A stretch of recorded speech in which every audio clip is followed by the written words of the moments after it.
मैं ज़रूर कहूँगी, ये परदेसी लोग हैं, इन्होंने कभी गणपति का ग नहीं सुना।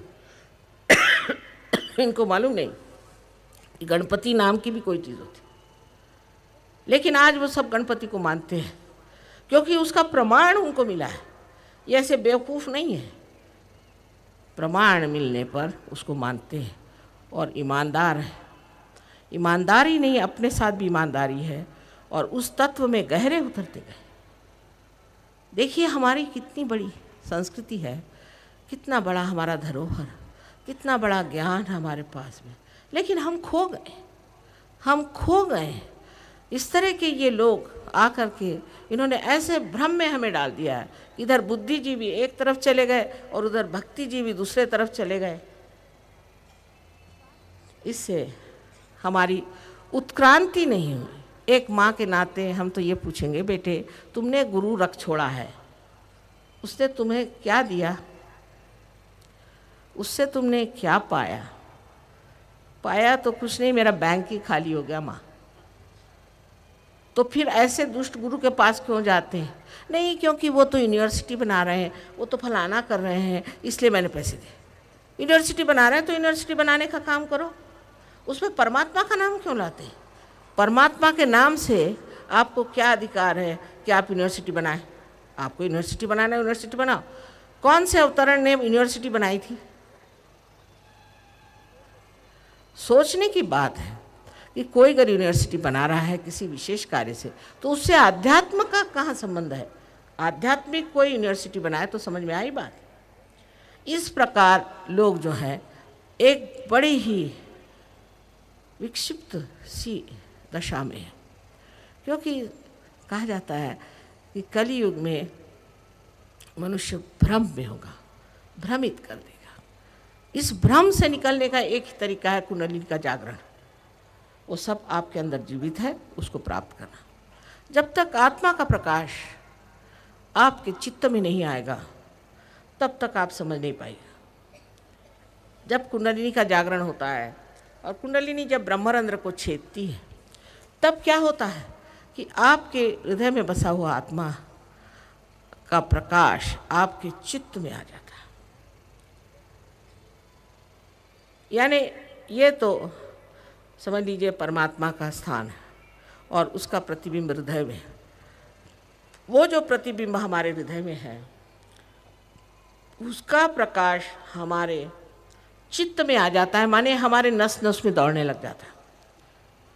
जहाँ भी हम अटेंशन डालें, जहाँ भी हम चित्त दें, वहाँ आप जान सकते हैं क्या चीज़ है। यहाँ बैठे बिठाए आप जान सकते हैं, किसी के बारे में भी आप जान सकते हैं, पर आप ये नहीं जानेंगे कि कपड़े क्या पहने हैं या वो क्या सोच रहे हैं। पर आप ये ज़रूर जान सकते हैं कि उसके चक्र कौन से खराब है। आत्मबोध भी होता है तो आप अपने बारे में भी जानते हैं कि मुझ में क्या खराबी है। मोहम्मद साहब ने साफ कहा है, जब क़यामा आएगा, जिस वक़्त में रिजरेक्शन का टाइम आएगा, जिस समय में उत्क्रांति का समय आएगा या लास्ट जजमेंट का समय आएगा, उस समय आपके हाथ बोलेंगे। उन्होंने साफ कहा, और हमारे शास्त्रों में तो परम चैतन्य की बात ही शुरू से की आखिर तक कि इस परम चैतन्य को जानो, इस परम चैतन्य की शक्ति को अपनाओ, इससे ही सब कुछ होता है। लेकिन वो कैसे, ये नहीं कहा, ये मैं मानती हूँ। इसीलिए हमें बताना है आपसे कि वो कोई मुश्किल काम नहीं। इसको प्राप्त कर लेना ये एक परम आद्य कर्तव्य हर एक मनुष्य का है, उससे महत्वपूर्ण और कोई चीज़ नहीं। क्योंकि अभी आप पूर्ण हैं और जिस वक्त आप आत्मा स्वरूप हो जाएंगे आप संपूर्ण हो जाएंगे। सो आत्मा का स्वरूप ये है कि जब वो हमारे चित्त में आता है तो वो हमारे अंदर की सारी नसों में दौड़ता है और एक नया आयाम, एक नया डायमेंशन हमारे अंदर आ जाता है, जिसे हम कहते हैं कलेक्टिव कॉन्शियसनेस, सामूहिक चेतना। दूसरा कौन, आप किसी के लिए भी महसूस कर सकते हैं, ये कौन है, वो कौन है। किसी के लिए भी आप जान सकते हैं कि इनके अंदर कौन सा दोष है और हमारे अंदर कौन सा दोष है। और अगर आप ये जान लें कि इन दोषों को कैसे ठीक किया जाता है, बस इतना मात्र, तो आप दूसरों के भी दोष ठीक कर सकते हैं और अपने भी दोष ठीक कर सकते हैं। ये जो घटना है इसकी ज़रूरी इसलिए है कि आप अब मेरे ओर ध्यान दे रहे हैं, मैं कहूँ अपने और ध्यान दीजिए, आप नहीं दे सकते। इसलिए ये अचानक घटना हो जाने से सारा चित्त अंदर की ओर दौड़ जाता है, और वो चित्त जो है वो ही प्रकाशित हो जाने से मनुष्य में एक नया आयाम सामूहिक चेतना का आ जाता है, जो पहले नहीं होता, वो बाद में आ जाता है। और यही सामूहिक चेतना से मनुष्य बहुत कुछ जान सकता है। आजकल तो आप जानते हैं कि जेल से छूटे और सीधे काशाय वस्त्र पहन करके पहुंचते हैं जर्मनी में, और बिल्कुल बीच में चौक में बैठ करके और हज़ारों आदमी उनके आसपास घुमा करते। वो कुछ बोलते नहीं, मैं बोलता नहीं, वो तो और भी अच्छा, काशाय वस्त्र पहन लीजिए, बोलिए नहीं और जाके वहाँ बैठ जाइए। अब सब लोग उनके सामने हाथ जोड़ के खड़े हैं कि भाई हमें दीक्षा दीजिए। नहीं, मैं दीक्षा नहीं दूंगा, मैं किसी से बात नहीं करूँगा। ठीक है, देना ही नहीं आता, खुद देंगे क्या? अभी जेल से छूट के वहाँ भागेंगे, 6 महीने बाद फिर चले आए जेल में। इस तरह के लोग जो आपको भुलावे में डालते हैं, उसे एक जान लेना चाहिए कि जिसमें आत्मा का प्रकाश होता है वो आदमी खुद इतना चैतन्यमय होता है कि उसका एक कटाक्ष भी काफ़ी है कि वो आपको चेतनता में उतर, एक कटाक्ष उससे भी वो आपको चेतनता में डाल सकता है। किंतु यह आत्मा जो है शांत स्वरूप है, शांत स्वरूप है। इसलिए जब ये आत्मा आपके चित्त में आता है तो आप उस शांति को प्राप्त कहते हैं, जिसको ज्ञानेश्वर जी ने कहा है शांतिची पई शांति। जो शांति का आधार शांति है, उस शांति को आप प्राप्त करते हैं, और वो शांति आपके अंदर है। चल बिचल ये सब खत्म हो जाता है, संतुलन में उतर जाते हैं और उस शांति को आप जानते हैं। और उसके बाद आप हर चीज़ को एक ड्रामा की तरह से देखते हैं। एक आप साक्षी स्वरूपत्व आप में आ जाता है। आप देखते हैं किसी भी चीज़ को कि ऐसा हो रहा है, वैसा हो रहा है। जबकि आप एक साक्षी स्वरूप हो जाते हैं, इसका मतलब ये है कि आप में एक नया आयाम आ गया, और ये नया आयाम, नया डायमेंशन, इसे हम कहते हैं निर्विचार समाधि। पहले निर्विचार समाधि, जब कि आप निर्विचार हो जाते हैं, पर आप सोते नहीं, आप अभिभूत नहीं हो, आप सोते नहीं, आप जागरूक हैं पर निर्विचार है। अब निर्विचार की बात कहें कि एक विचार आता है, खत्म हो जाता है, दूसरा विचार आता है, खत्म हो जाता है। एक आता है, समझ लीजिए आपके भूतकाल से, पास से, एक आता है फ्यूचर से, आता है भविष्य से। दोनों ही आते हैं, एक बार आते हैं फिर जाते हैं, आप उसी के ऊपर नाचते रहते हैं। लेकिन इसके बीच में एक जगह है जिसे विलंब कहते हैं। जिस वक्त कुंडलिनी जागृत होती है तो ये विचार थक जाते हैं, उसके बीच की जगह स्थापित हो जाती है, आप वर्तमान में आ जाते हैं। वर्तमान में आप निर्विचार हैं, क्यों? वही सत्य है, वर्तमान सत्य है, उसमें आप बिल्कुल स्थापित हो जाते हैं, और तब आप निर्विचार हो जाते हैं। और जब आपकी स्थिति और भी पक्की हो जाए तो आप निर्विकल्प समाधि में उतर जाते हैं, जिनका वर्णन पातंजल योग में बहुत विस्तार पूर्वक किया गया।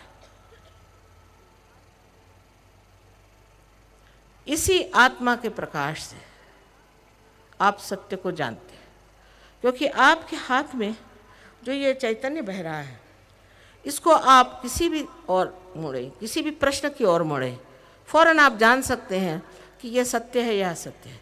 किसी किताब को देखें, किसी इंसान को देखें, किसी वस्तु के प्रति आपको आकर्षण हो, आप देखें, आप जान जाएं, आप जान जाएंगे कि ये सत्य है, झूठ है। जैसे कोई वस्तु बनाई गई है, ये वस्तु अगर किसी संतों की बनाई हुई हो या किसी पहुँचे हुए पुरुषों की बनाई हो या कोई स्वयंभू हो, तो उसमें से आपको चैतन्य आएगा। अब ये भी लोग मानने को तैयार नहीं कि अपने यहाँ स्वयंभू लोग हैं। स्वयंभू जो संसार में हम लोग जो हर जगह मैंने देखा कि स्वयंभू है। ग्रीस में भी मैंने देखा कि स्वयंभू वहाँ बैठे हुए हैं। स्वयंभू माने जो पृथ्वी माता है, ये अपने अंदर से ही ऐसे पुंज निकालती है जो पत्थर बन करके और चैतन्य बहाते हैं। पर ये चीज़ आपको पहले महसूस ही नहीं होगी। आपके लिए कोई सी भी मंदिर हो उसमें ठीक ही मूर्ति है, किसमें स्वयंभू है और किसमें नहीं है ये आप समझ नहीं सकते। किसे एक रियलाइज सोल ने बनाया है, आत्मदर्शन के आदमी ने बनाया है, या किसी एक दुष्ट ने बनाया, आपको पता नहीं होगा। एक बात थी, एक साहब ने मुझे बताया कि माँ हमने एक मंदिर बनाया है बहुत अच्छा इंदौर में, और ये उसका पिक्चर है, बताइए ये कैसे। मैंने देखते साथ कहा किसने बनाया? कल एक बड़े अच्छे कलाकार है। मैंने कहा बड़ा दुष्ट आदमी है, इस दुष्ट आदमी ने बनाया है, आप इस मूर्ति को बिल्कुल नष्ट कर दीजिए। माना नहीं है। उसके बाद उन्हें 1 महीने बाद बताया कि इस आदमी ने 3 मर्डर्स किए थे, अपने बाप को भी मार डाला था, वाइफ को भी मार डाला था, और लड़की को भी मार डाला था। उस फोटो में दिखाई दिया एकदम जैसे कि जलन सी हाथ में आ रही थी, और बड़ी बुरी तरह से एक अंदर से महसूस हो रहा था कि ये क्या है, ये कैसे हो सकती श्री राम की मूर्ति? हो ही नहीं सकती। तो जो स्वयंभू चीज़ है वो भी जानना, या कौन सी चीज़ सत्य है कौन सी नहीं। आपको एक बार बताऊँ, मैं कश्मीर गई थी, बहुत साल पहले की बात है। तो उस वक्त हम लोग ऐसे इधर उधर जा रहे थे मोटर में, इतने में मुझे ऐसा लगा कि यहाँ बड़ा चैतन्य आ रहा है कहीं से। तो मैंने ड्राइवर से पूछा कि यहाँ कोई मंदिर है, कोई कुछ है? कहले यहाँ तो कोई मंदिर नहीं है, ये तो बिल्कुल ऐसे ही उजाड़ बस्ती है, विल्डरनेस है। अच्छा भाई, पर मैंने कहा अच्छा तुम इस रास्ते से ले लो, ज़रा उबड़ खाबड़ है। हम लोग उसी रास्ते से आगे गए तो वहाँ देखा बहुत मुसलमानों की बस्ती थी, बड़े गरीब लोग वहाँ थे। फिर मैंने पूछा उन लोगों से यहाँ कोई मंदिर है? नहीं, यहाँ इकबाल, हज़रत इकबाल है। एक बाल मोहम्मद साहब का मैंने 5 मील दूरी पर पकड़ा, एक सिर्फ उनका बाल। लेकिन वो मुसलमान नहीं पकड़ सकते, हिंदू नहीं पकड़ सकते, कोई नहीं पकड़ सकता। जब तक आप संत नहीं होंगे आप इसको पकड़ नहीं सके। इसकी पकड़ तभी आएगी जब आप आत्मदर्शन पाएंगे।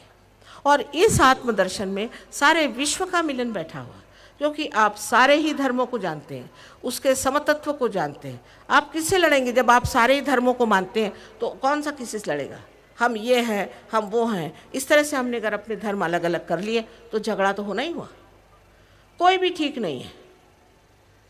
जब तक आत्मदर्शन नहीं होगा तब तक हम समझ ही नहीं सकते। हर देश में मैंने देखा, हर प्रांत में मैंने देखा बड़े बड़े संत साधु हो गए, और बड़ा आश्चर्य होता है कि हम लोग क्या लड़ रहे हैं, किस चीज़ के लिए लड़ रहे हैं? कुछ नहीं, ये सब पैसे बनाने के धंधे बन गए हैं। आप लोग नहीं जानते, वेटिकन जैसा बड़ा माना हुआ, हम लोगों ने हज़ारों रुपए खर्च किए जिसके लिए उनकी अपनी बैंक है, और आप सबके जितने पैसे हैं वहीं जाते हैं पहले, फिर स्विट्ज़रलैंड जाते हैं। ये क्या धर्म है? गरीब लोगों के पैसे खींच करके वहाँ पर सब लोग भरते हैं, और वहाँ से स्विट्ज़रलैंड पैसा कैश चला जाता है, इसीलिए पता नहीं चलता किसका पैसा कहाँ गया। ये धर्म के नाम पर। इसी तरह हिंदू धर्म में भी है, इसी तरह मुसलमानों में है, इसी तरह हर एक धर्म में यही आफत है, कौन से धर्म में नहीं। लेकिन जब आपके अंदर आत्मा का जागरण आ जाता है तो आप जानते हैं कि धर्म क्या है। तब आप समझ सकते हैं कि धर्म क्या है। उससे पहले जो भी धर्म को मानते हैं वो इसी तरह से कि हम उनसे अच्छे हैं, वो हमसे खराब है। बस ये झगड़े एक बार के लिए ख़त्म हो जाएंगे जिस दिन आप सब लोग आत्मदर्शन को प्राप्त करेंगे। एक नई दुनिया, एक नई जमात, एक नया रेस खड़ा होने वाला है। उसमें आपको सम्मिलित होना है और सबके साथ उस चीज़ का उपभोग लेना है जो आत्मा का तीसरा स्वरूप है, जिसे हम कहते हैं आनंद।